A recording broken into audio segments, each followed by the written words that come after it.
Hi, I'm Ray Williams. I'm the Director of Education at the Blanton Museum of Art. And my fellow panelists tonight are Veronica Roberts. Veronica is the Curator of Modern and Contemporary Art at the Blanton. And Dr. Karen Fingerman, say hello. Hello, nice to be here. Dr. Fingerman is the director at the UT's Center for Aging and Longevity. So we are here as part of a series that the museum sponsors called Curated Conversations. And our topic tonight is Gray is Good, Art, Creativity, and Aging Well. Before we start, just a few housekeeping notes. Your audio is muted, so no one can hear you or your dog's barking in the background, and only the panelists will be visible on the screen. We will be taking your questions, and ideally, if you could enter them in the Q&A window. It's at the bottom of your screen. You'll see a series of icons, but one will be labeled Q&A, and that is preferable to use to the chat panel, which some of you may be used to using. Our plan is to look at art together and think about the amazing creativity that happens for some artists in later years. And we welcomed you with music by Haydn, a late string quartet known as the Emperor. And it's really celebrating the creative potential that I'm just hoping and counting on having it myself. And I hope we all find ways to exercise our creativity as we get older. So we're going to be looking at art and thinking together about that. And probably about 5:45, 5:50, we will stop presenting and take questions and see where you want to make the conversation go. So that's what we have in mind. If we could see the first image, I'll get us started. All right, just take a minute. So look at this painting. It's a late 17th century Italian painting by an artist named Dominico Piola. It's an allegory, sort of a puzzle with symbols that we might figure out. And I don't know, let's start with the large looming male figure, sort of the upper left. You can see he's balding. He's got a full beard and grizzled gray hair and wings. He's muscular and strong. I think he might be a little frightening if he loomed up behind, but he's got a sort of gentle gesture and he's offering a flower. So maybe the woman looks a little startled, hard to read exactly, but not too alarmed. And here comes the flower. Let's see, you notice the man's wings. He is Father Time, so I guess the wings are because time flies. And you may or may not be able to recognize the attribute that's right under his hand at the right-hand side of the painting. It is an hourglass. So it's got sort of a metal band around it, and you could see a glint of glass, but it's an hourglass, and that is one of the attributes for time in this culture. I think it's nice that the hourglass is temporarily suspended, so the sand is not actively draining. But it's just this moment. And let's see the whole image now, please. Now we get a better sense of how time fits into this overall composition. So the woman has been occupied in dressing her hair. And if you look at the still life elements in the lower right, you'll see the gilt edge of a mirror leaning sort of diagonally. And you'll see a metal pot, it might be makeup. And then at the edge of the table, a golden ribbon and maybe a strand of pearls. And you can see that she's been actively engaged in looking at her beautiful self in the mirror and preparing her hair with ribbons and pearls. And she's been interrupted at this intimate moment by time. And what does this have to do with aging? So, it's an allegory. We're not 100% sure of who these players are. For a while, this painting was known as an allegory of beauty surprised by time.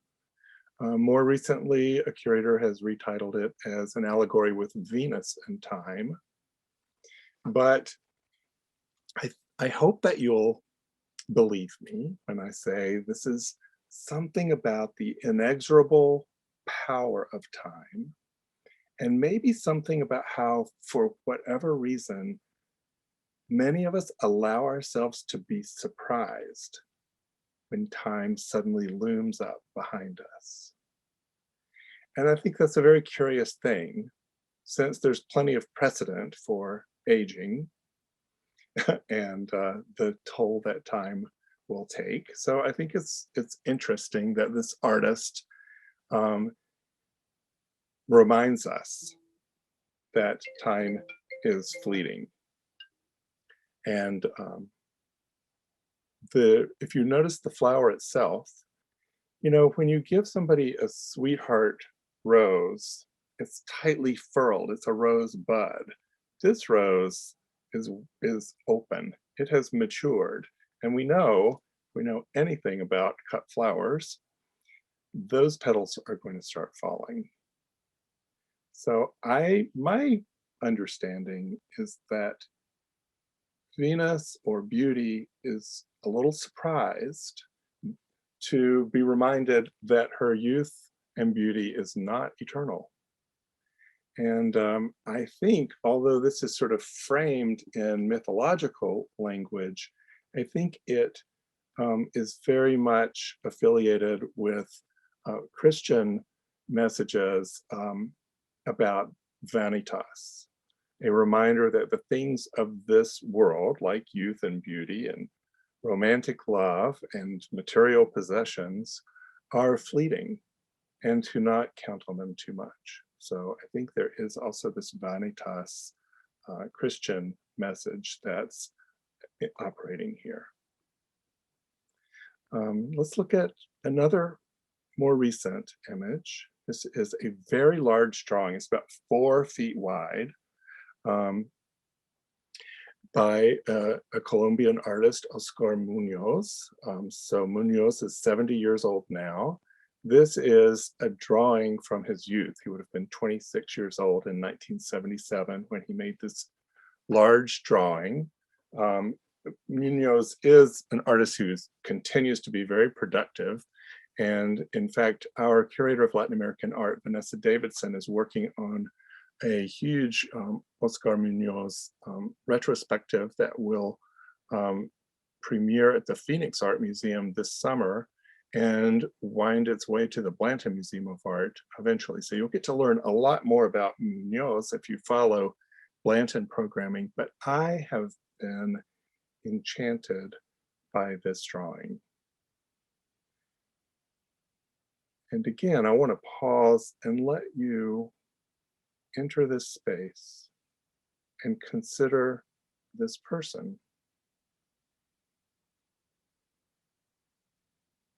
I read her as maybe around 60-year-old.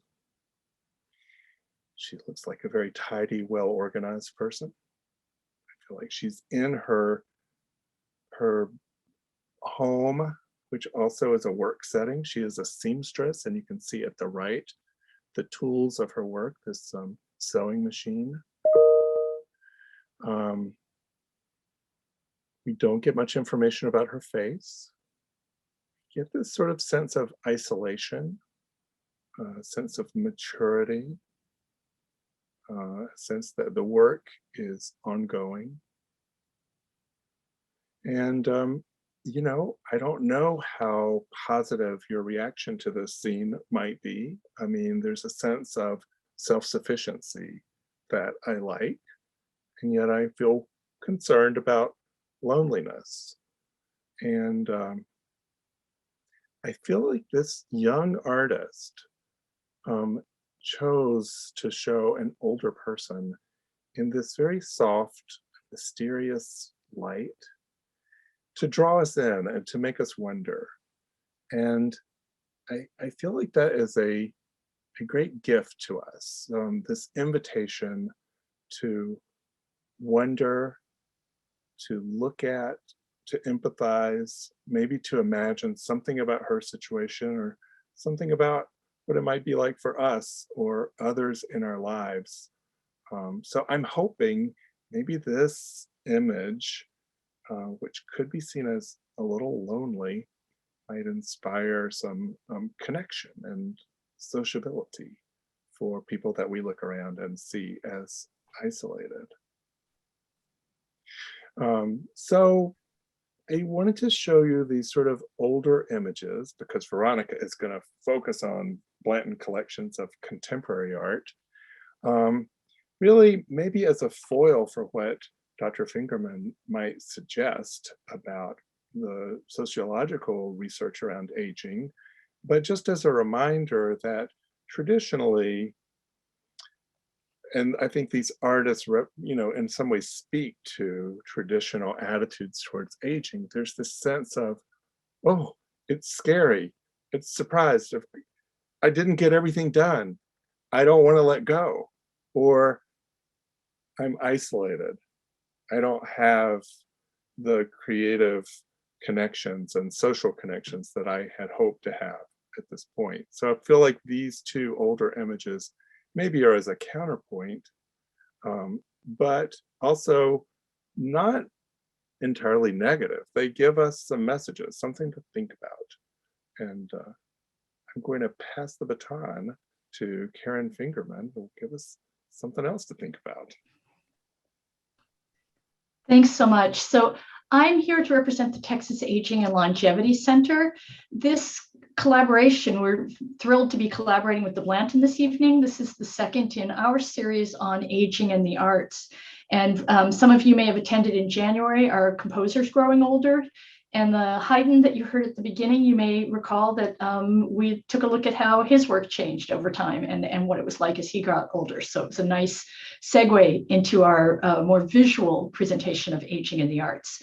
If you're new to the Texas Aging and Longevity Center, we have three missions. One is community outreach. We work with agencies throughout Central Texas to try to enhance their great work. And we also try to host events such as this, which bring the community into the field of aging and understanding more about what happens as we grow older. We also have a large teaching mission. We have a graduate student association and a variety of things that go on for undergraduates and for older adults in terms of education. And then we have a great deal of research going on in this campus, both from the point of view of understanding how the aging population is changing, how the brain is changing, and the ways in which we can use technology to enhance aging, such as having a curated conversation on Zoom or telehealth or other ways of improving our experiences in late life. Now, one of the foci of the center that Ray just mentioned is this idea of what happens as you grow older, and the idea that we're afraid of aging. There are fears of aging. People are afraid of isolation. They're afraid of declines. They're afraid of that loss of beauty or whatever it is that they're thinking is sort of who they are. And what our research shows is that these fears of aging are both misplaced, that they're not the only thing or even the dominant thing that happens over time, and that incorporating those fears into the way you live can, in fact, create a self-fulfilling prophecy.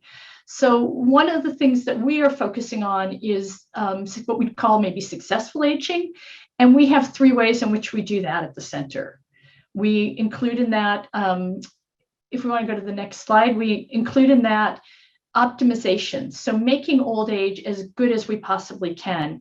And you're going to see later, you saw as you were coming in, the Carmen Herrera late life, what can you do even as you are declining? There are ways to continue to express creativity, to continue to be productive and to be a part of the world, and to maximize your own sense of meaning and what you can do in the world.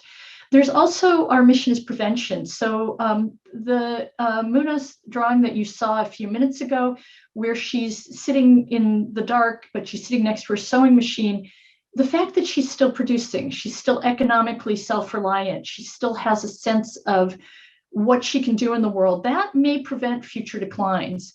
The isolation, as Ray pointed out, is disturbing, and that becomes a question of what will happen. In those cases, one of our goals is support, and that is the idea, again, that some loss and some change is inevitable, and how do we support people as they go through those, and what can we do to offer that brings meaning, purpose, and quality of life. And so that's been another area of the Aging Center and what we've been trying to accomplish. Finally, I want to show you a graph of some of the changes that do occur, and hopefully to show you that changes across adulthood are not all decline. So when we look at motivations, what motivates you? What's making you tick, or how are you seeing the world?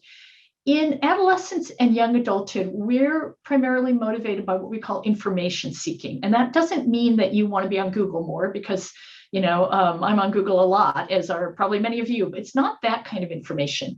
It's information about the culture. It's things like going to your buddy and saying, so how do I date that person? And what should I say? And what do I do if she's not calling me back? Or wait, you said, how do I get a job? So how do I do that job interview? And can you help me practice?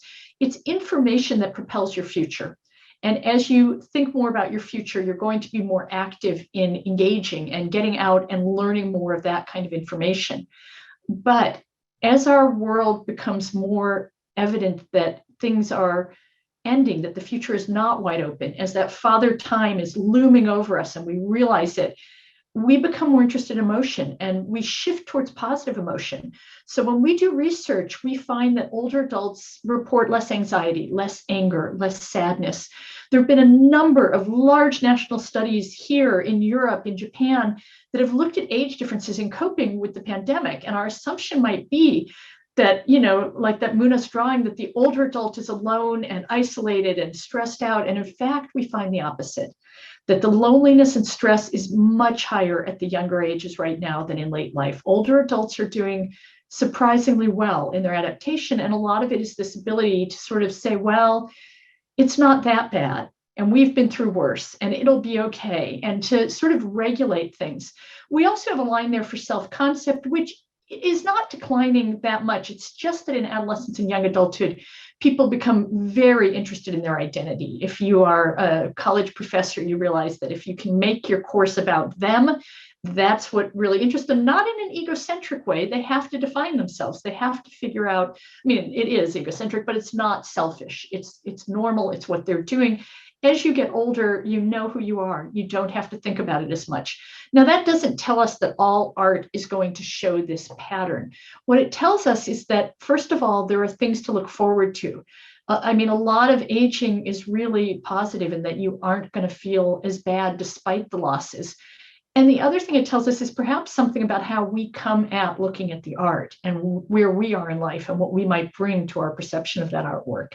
And speaking of that, I'm going to turn it over to Veronica to show us some more of the art and let us view it from our perspective.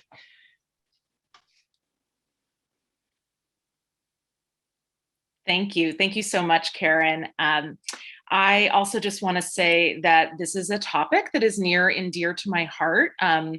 Like everyone else, I am also aging, but it's near and dear to my heart because I grew up with very close to grandparents, and my maternal grandmother lived till her late 90s, and we traveled often, even into her 90s. And she audited 45 classes in her later years at Stanford, near where I was born. So I've always hoped to emulate her. And tonight we'll be talking about several artists who stayed the course and whose work only got better as they got older. Here we see Alice Neel. She, in a wonderful photograph by Lynn Gilbert with one of her paintings. And Alice Neel is an art historian's dream because she was born in 1900. And so you can easily remember how old she was. The painting that's in the Blanton's collection, and I'm going to have to apologize to everyone. The museum is open right now. You have to bring your mask and ideally make a reservation. But sadly, this painting is not on view. It is almost always on view, and the reasons it's not on view are really great. It's in the retrospective that's at the Metropolitan Museum of Art that just opened, and it's going to be going on a tour. But as I mentioned, Alice Neel was born in 1900, and in my opinion, her greatest paintings, my favorite paintings by her, are really paintings that she made in her 70s and her early 80s. She died when she was 84. So this painting, when you look at this painting, you don't think it's a painting perhaps initially made by a 70-year-old artist. But Alice Neel painted, she was a quintessential bohemian. And it says a lot about Alice Neel that the only self-portrait that Alice Neel ever painted was of herself naked when she was 80 years old. I think it takes a lot of chutzpah and bravery to depict yourself in the nude at that age. And her portraits were really never flattering. They were delightfully unflattering, probing, courageous portraits of the sort of bohemian world that she inhabited.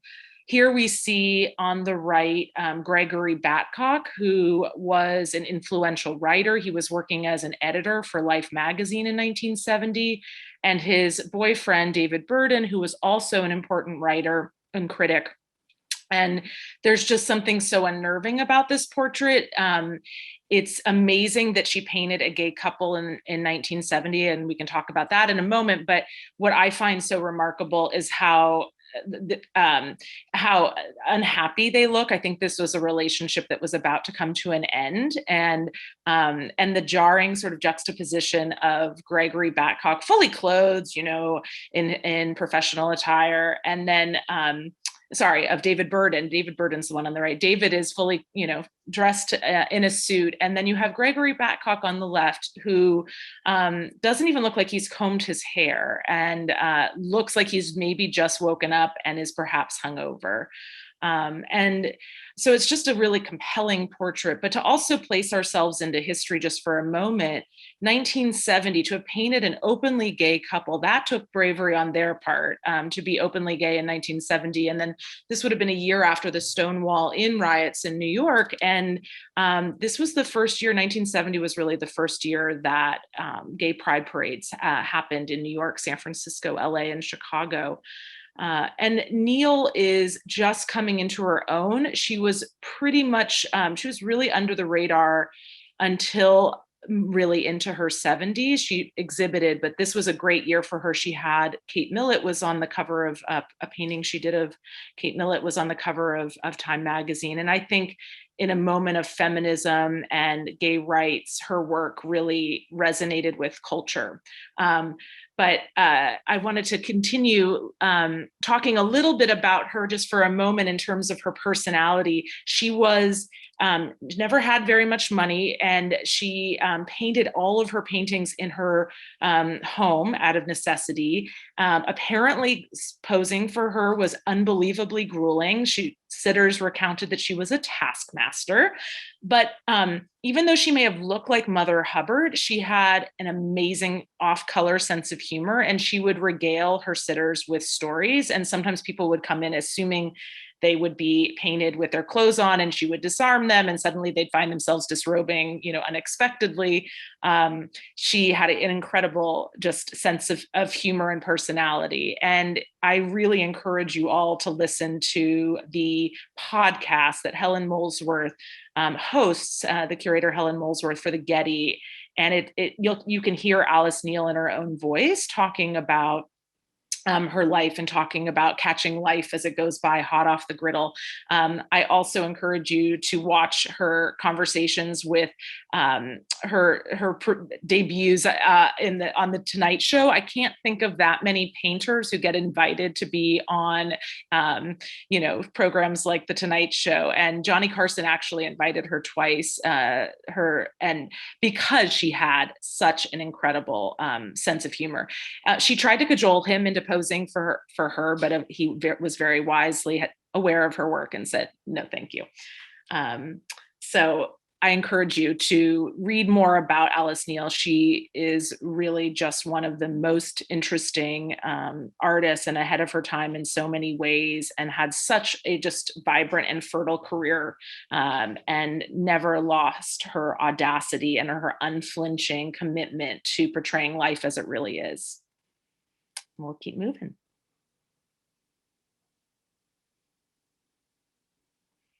Love this photograph of Anatsui, an artist who I also admire endlessly. It's interesting that some of the most iconic and beloved works in the Blanton's collection were made by older artists.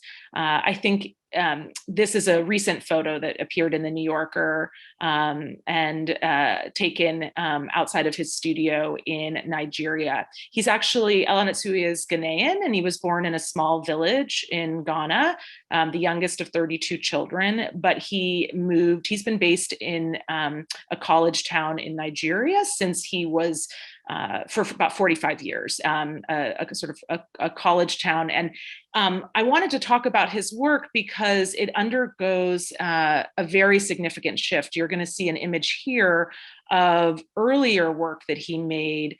He really had no precedents, no role models in the small village in Ghana where he was born, but he was interested in art, and he worked primarily in his earlier years with wood. He's always worked with the material that was readily available and around him. That's part of his ethos and his belief, is to work with what is at hand that reflects your environment and your situation. And he used this sort of like welding torch to char the wood in interesting ways. And most of this wood is found wood. You can see that it has a life and a history. And sometimes he would create patterns that you can see on the left in that taller sculpture, the sort of totemic sculpture. He's actually drawing a figure using the torch as kind of a means of drawing. So this is the work he made for many decades. When he moves to Nsukka in Nigeria, and forgive me if I'm saying the name of the town wrong, but when he moved there, wood wasn't readily available and he shifted to clay. But it's interesting to me that the bottle cap work that he's best known for, which is the work that we have on view at the Blanton, the extraordinary seepage, that work he didn't start making until really in his roughly around 60 years old. And this shift occurred in part sort of by a chance accident. He encountered a bag of empty bottles and bottle caps along the side of the road around 1998. And he started to experiment with them. And here you're seeing, while it looks like a weaving or a tapestry in the overall view, here you're seeing what it really is made out of is actually aluminum bottle caps that are used objects that he's flattened. He and his studio assistants have flattened. And so what you're seeing here, it says dark rum. And this has been the material that has really catapulted him to international recognition. And I think part of it is the transformation that he makes, the beauty of turning these kinds of works into Karen, I think your sound is on. Turning the bottle caps into something that looks like a weaving, this act of transformation. Also the gold and the silver and the metallic, these sort of, you think of as regal tones and colors that are actually from such an ordinary material. But he talks about the bottle cap as really being indicative of colonialism, and the transatlantic slave trade. The transatlantic slave trade was fueled in no small part from alcohol that Europeans brought to Africa. So these materials have really fraught histories that he's exploring, and he's using, I think, beauty to help entice us to grapple with some of these extremely difficult subjects. And you just saw an image, this image here of the back of our work. We are incredibly lucky at the Blanton to have one of the few double-sided Anatsui works in existence in a museum collection. So this is actually the verso or recto. I always forget which one is the back, but this is the side that's not on view now. I had it on view a couple of years ago. But one of the reasons I also wanted to point this out, you see the sort of billowing folds. One of the things that I think is so beautiful about the bottle cap and this breakthrough that he made in his work in his 60s is that it has the ability to be different. His sculpture is different every single time. He doesn't have a set way that there isn't a chart or a diagram telling the staff how to install this. Every single time we install it, we can kind of bunch and fold the materials and have it look different. So it really breathes life into the work. And I just wanted to share one thing that about Anatsui. This is again the front seepage. I love what he says about he says for 20 years that this bottle cap is still yielding ideas. He's not tired of it. And he talks about how he teaches his students that, it's best to use ordinary, inexpensive, readily available materials. He thinks that that rare materials can stifle creativity, and that these common everyday materials actually give you more space to experiment. And before I move on, I just want to mention that our neighbors, I want to mention this. This was one of the works, the 2007 Venice Biennale, which I did not get to see. That was a little bit before my time, but this work was displayed in the Venice Biennale in 2007, which is, the Venice Biennale is essentially like the Olympics of the art world, the most important international. It's been around for over 100 years. And this was an incredible installation of one of his works on the exterior of the Palazzo Fortuny, which is itself a remarkable building. And I love the sort of holes and openings, the sense of sumptuousness, and also the sense of trauma and sort of ruptures and fractures. And it was really in 2007 with this Biennale that museums all over the world, including in Austin, decided to mount exhibitions of the work, invited Anatsui to do residencies. And it was at this point that he really gained the kind of international stature that he has now.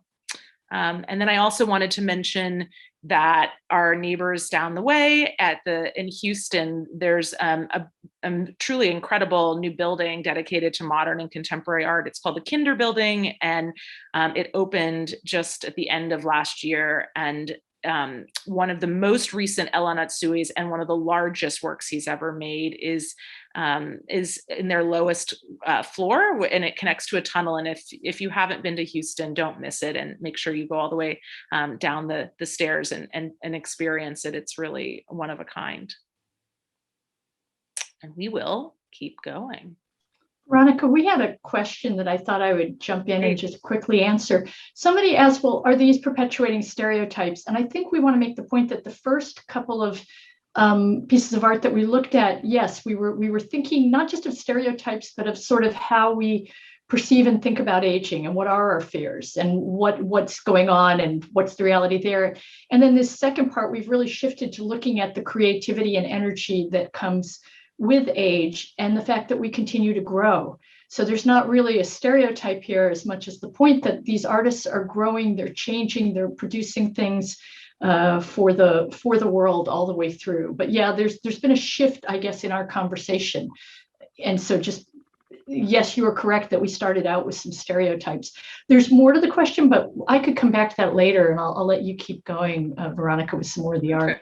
No, perfect. Thank you, Karen. I'm always happy to think about questions and hear them. So All right, I think we're moving on just a bit. I am just sharing this installation shot from the Museum of Modern Art.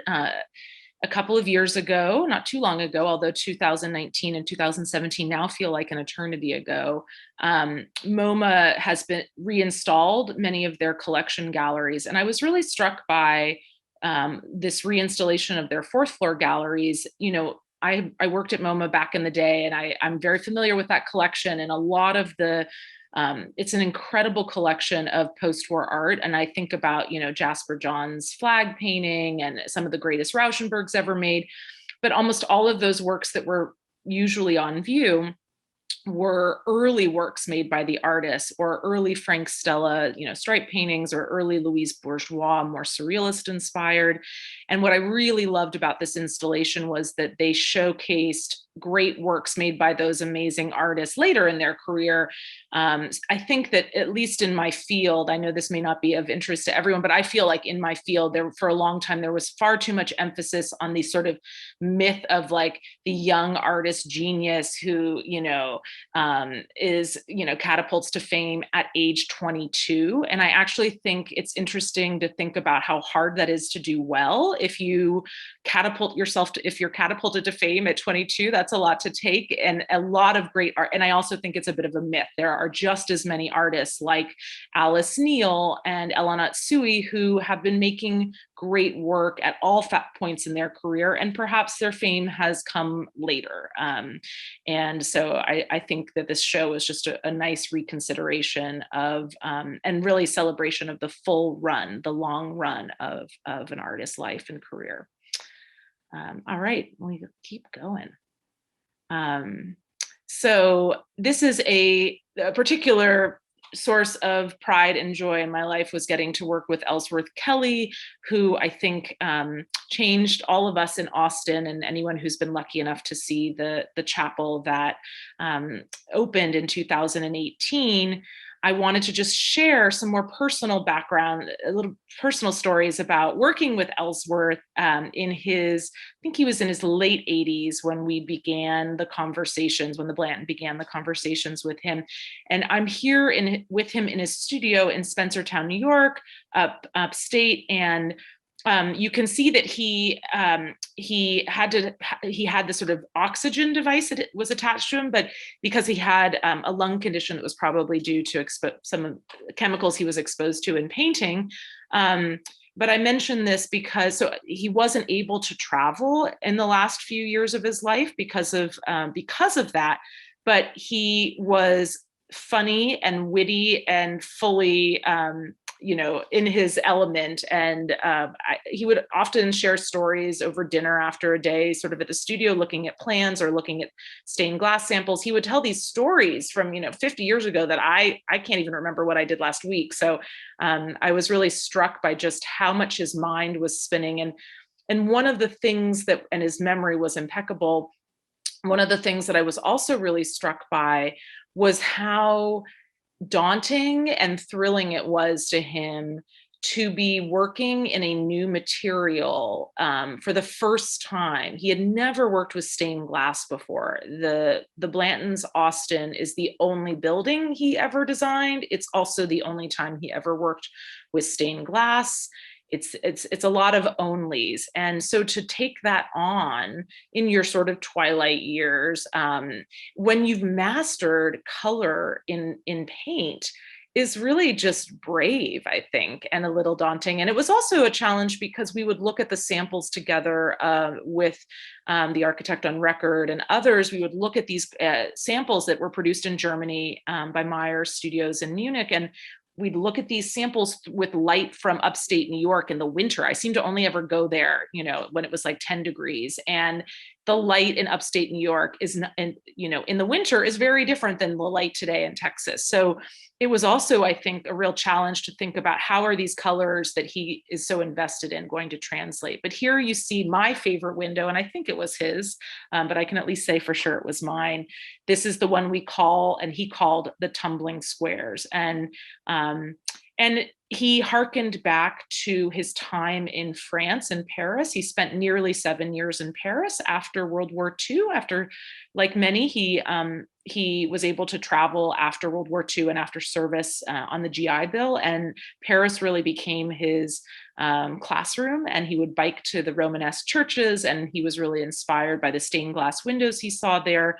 And he talked about, he shared with me how remarkable he thought it was that these medieval craftsmen, all anonymous, we don't know who they were, artists were able to make these squares seem to dance and seem to move. And that was really stayed with him, for 50 years. As a little bit of background, this project was, this building was one he conceived before his 80s. It was conceived in the 1980s when he was a little bit younger. It came about, if you're not familiar with the story, it came about, there was a collector named Doug Kramer, who was a partner with Aaron Spelling of like Love Boat and, television fame. It came about when Doug Kramer invited him to create a kind of chapel-like space or a sort of pavilion on his property, which was just outside of Santa Barbara in the wine country. And Ellsworth got really excited about the idea, and he designed almost this pretty much this exact building. And then he realized, wait, I don't think I want this to be on private land where very few people can see it. What happens when this isn't a painting? What happens when Doug moves?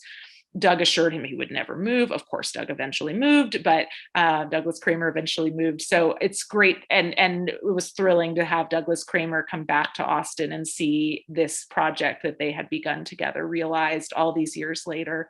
And the black and white marble panels that you're looking at are also the first time he'd ever done these sort of freestanding marble panels. They look like paintings in the photos to people, but they're in fact marble. So it just really was a joy to watch Ellsworth to be taking these risks at this juncture in his career. And we're just feel so fortunate that this is in Austin for everyone to experience. And it's also really wonderful to have art that's always changing with the changing light and conditions. So it looks different every time you go. We'll keep moving. We're almost going to get ourselves to the Q&A. Yeah, so looking ahead, I wanted to share 2 quilts that the Blanton recently acquired. Many of you may be familiar with the Giesben Quilters, a remarkable group of Black women who have generations of quilt makers in Alabama. And I was first introduced to these quilts with a show that traveled from Houston to New York and I think 12 other cities. It was the show that kept on going.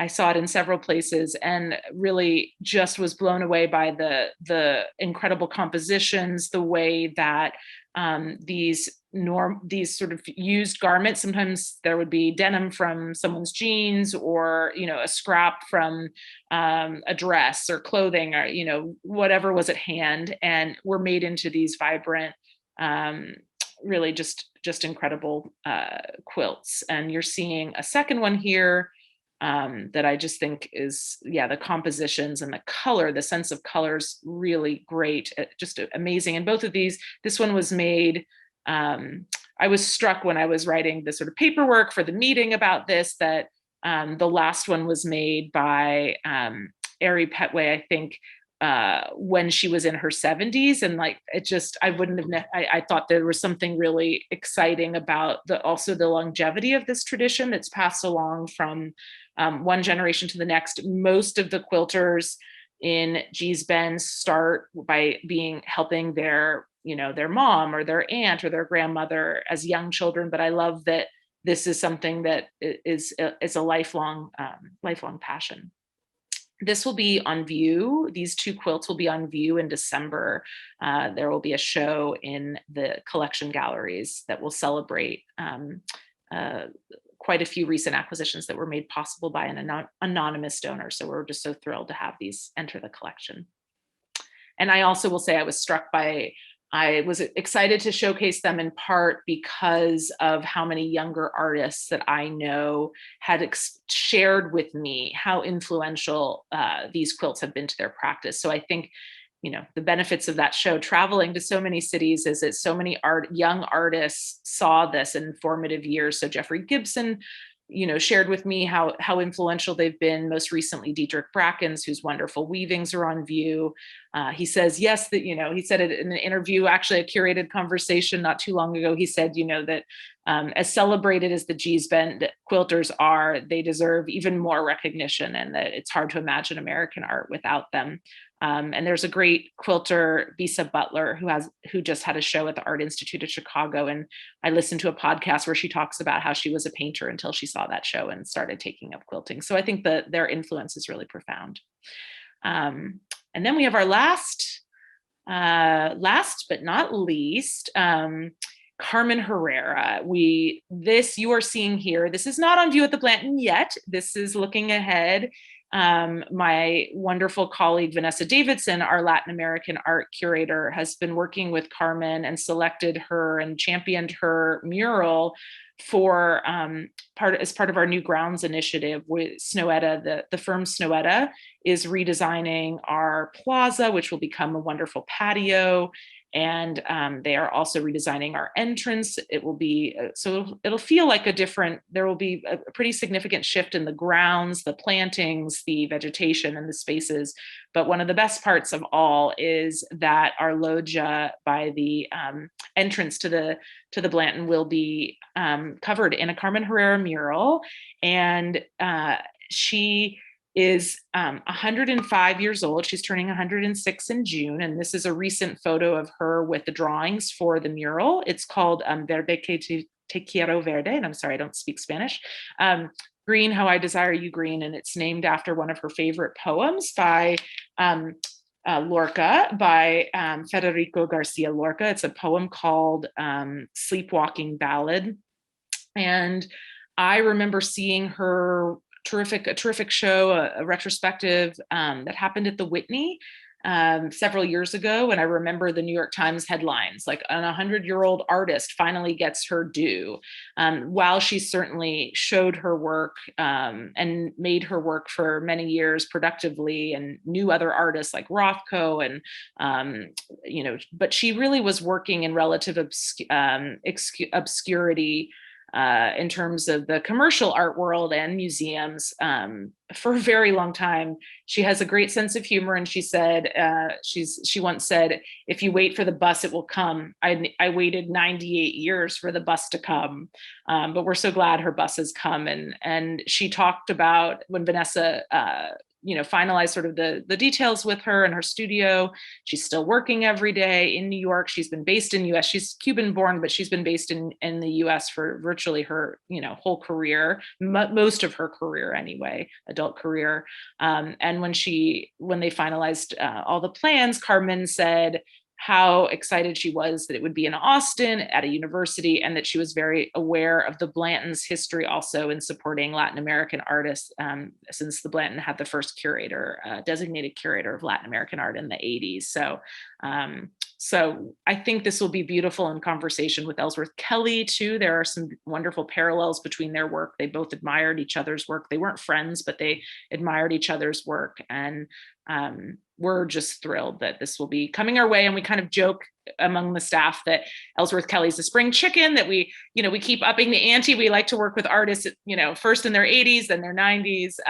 And I should mention though that my colleague Vanessa will do a program about Carmen's work sometime in the coming months. So keep an eye on the Curated Conversations calendar or our newsletter, sign up for our newsletter so you can find out about that, because I think that will be a really great one. And I will wrap it up there right on time, in time for any questions that any of you have about any of these works. We'd be delighted, rejoined by my colleague Ray Williams and Karen Fingerman, and we'd be delighted to answer any questions that anyone has. Just reminder to put them in the Q&A. Veronica, I'll jump in on one of the questions, or that sort of a general one is, what is aging? And aging is the movement from being younger to being older, and it's about growth, it's about change. There are areas where we have increased vulnerability. So you're at greater risk, but it's not inevitable to have different forms of physical decline. Cognition changes in ways that are both positive and negative. So we get slower at our reaction times. We get slower at what we call working memory, but we develop more basic knowledge, more vocabulary. So aging is all of these things. It's about change and development. And one way to think about it is the other alternative is not as good. So, there's two things that can happen over time. And so that's what we think of as aging. I also did want to touch, because a couple of people have asked about that graph with the information and the emotion and its relationship to aging. And so what's going on there is that when we see the future as open, we want to learn more about it. And when we feel like we have less time left, we want to maximize what we have. So the example in one study is they gave people a choice of who they wanted to meet with. And the young people chose to meet with perhaps an artist they've never met, an author they've never met, someone from history. It was hypothetical, but the old people wanted to spend time with people they already knew and loved. My dearest friend, my college roommate who I haven't seen. They wanted to maximize that sense of emotional connection. Interestingly, we can manipulate things so that young people want to do that too by giving them very little time left. So for example, Hong Kong went back to be part of China in 1997. Before that, it was under the British. And as we approached that, there was a bunch of researchers who researched these issues. And in 1995, young people wanted to meet new people and so on. In 1997, right before the transfer, they were very much like the old people. I want to spend time with the people I love. And immediately afterwards, 1998, the young people want to go out and meet new people again because not that much had changed. So this is kind of a phenomenon where sometimes when we're talking about aging, we're talking about a relationship to time, which goes back to what Ray showed us at the beginning. And so I just wanted to mention those because I saw a few questions about that, but I'll let Ray and Veronica answer some of the questions you have about art. There's an interesting question on here from my colleague Maggie Adler at the Eamon Carter, who's asking, do you find that older artists are more likely or more open to switching media, less risk averse? And that's just a really interesting question. I hadn't thought about that. And I wonder if perhaps there is a freedom when you've already done it and you're less concerned about, the reception and you've been committed to making the work and that's what matters to you, if it gives you a certain freedom. So I wonder, yes, perhaps older artists are less risk averse. I think it also just depends on the person though, to be perfectly honest.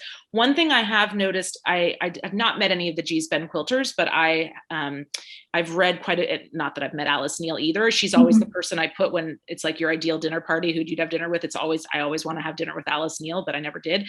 But I think about Alice Neel, Anatsui, and Carmen Herrera. And one of the other things they have in common, aside from longevity and brilliance, is a sense of humor. I mean, Anatsui has an amazing sense of humor. I mean, look at that smile in that New Yorker photo. Alice Neel, the best sense of humor and resilience. And she went through, really difficult times in her life, not just obscurity as an artist, but personal setbacks. And I think if you're going to make it that long, you got to have a great sense of humor to do so.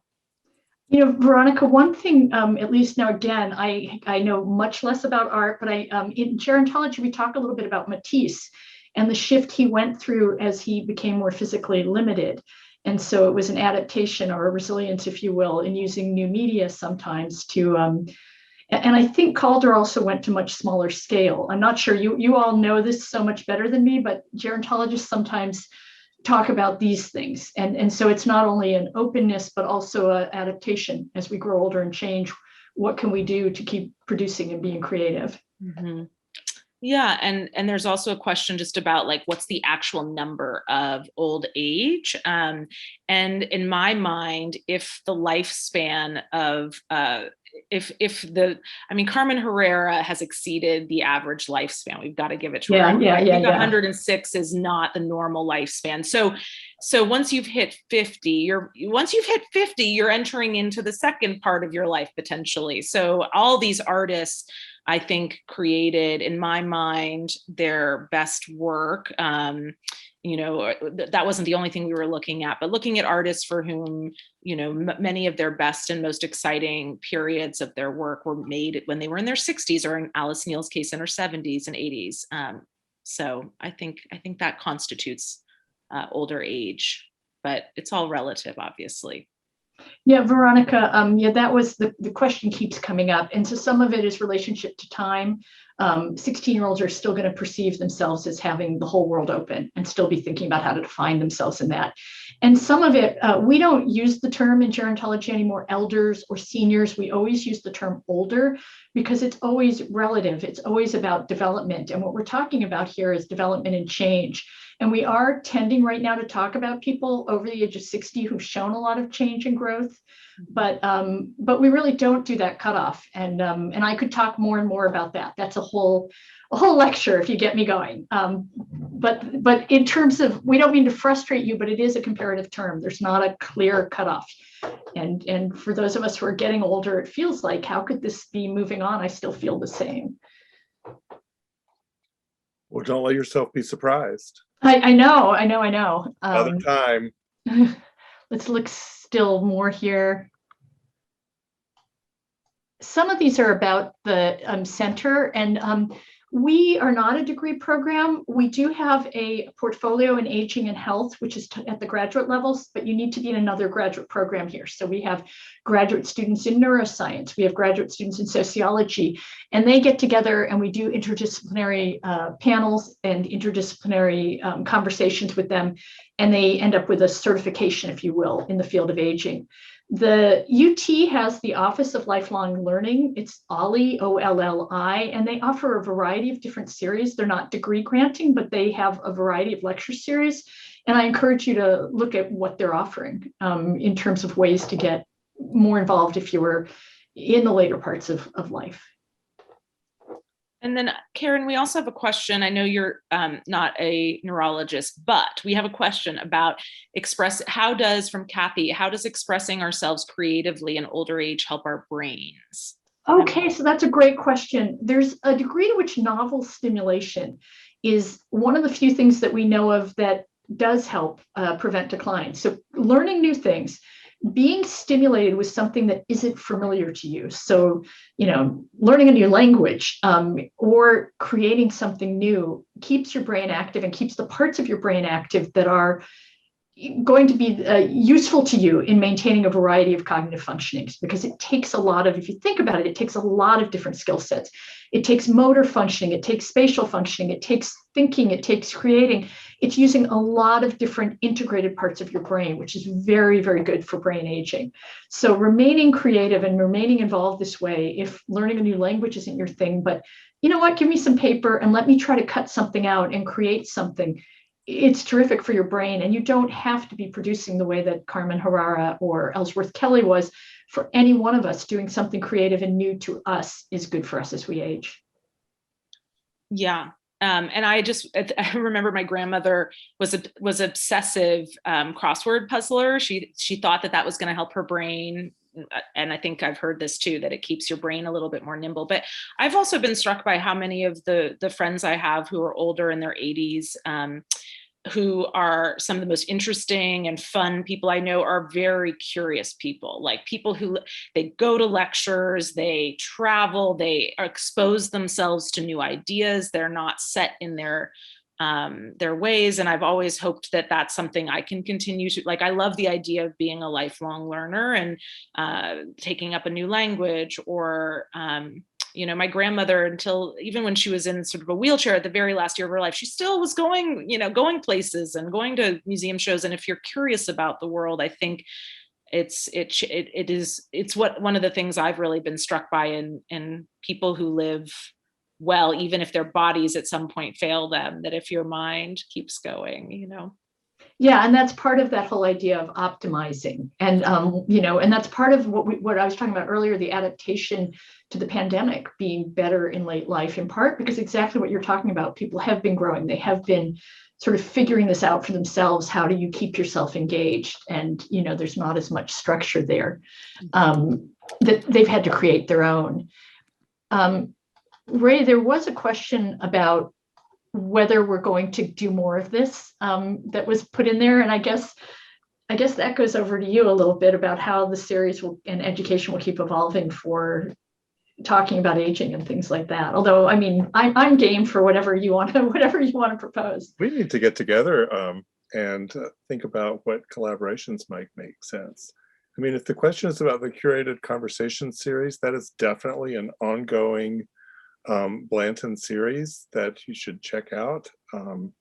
It often features artist voices or collaborations like this. We had some discussion about a presentation about the work that we do with older adults in the galleries and how our pedagogy responds to their interests and needs.